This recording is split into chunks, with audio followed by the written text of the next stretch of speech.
சிறிய கிராமமான கல்லங்குறிச்சியில் மரம் நடும் மாமா என்று அன்புடன் அழைக்கப்பட்ட ஒரு மனிதர் இருந்தார். அவருடைய உண்மையான பெயர் பழனிசாமி.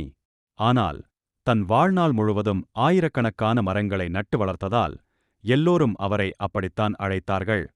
அந்த நாட்களில் பழனிசாமி மாமாவுக்கு கிராமத்தின் நிலை மிகவும் வேதனையாக இருந்தது.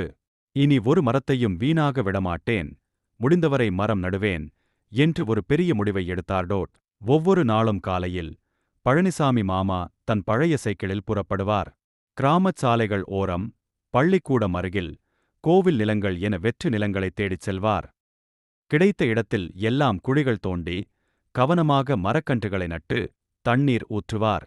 ஒவ்வொரு மரமும் எதிர்காலத்திற்கான ஒரு நம்பிக்கை விதை. முதலில் சிலர் அவரை பைத்தியக்காரன் என்றார்கள். என்னடா பழனிசாமி, மரத்தை நட்டு என்ன ஆகப் போகிறது, நமக்கு சோறு கிடைக்குமா என்று கேலி செய்தார்கள். ஆனால் பழனிசாமி மாமா அதை பற்றி கவலைப்படவில்லை. சில வருடங்கள் ஓடின. மாமா நட்ட மரங்கள் வளர்ந்து பெரிய நிழலைத் தர ஆரம்பித்தன. கோடை காலத்திலும் கிராமத்தில் சற்று குளிர்ச்சி ஏற்பட்டது. பள்ளி மாணவர்கள் இனி நிழலில் அமர்ந்து பாடம் படித்தார்கள். வெயிலில் நடந்து செல்லும் பயணிகள் மரங்களின் கீழ் இளைப்பாறினார்கள். ஒரு நாள் அரசு அதிகாரிகள் குழு ஒன்று கிராமத்திற்கு வருகை தந்தது. கிராமத்தின் பசுமையைக் கண்டு அவர்கள் ஆச்சரியப்பட்டனர்.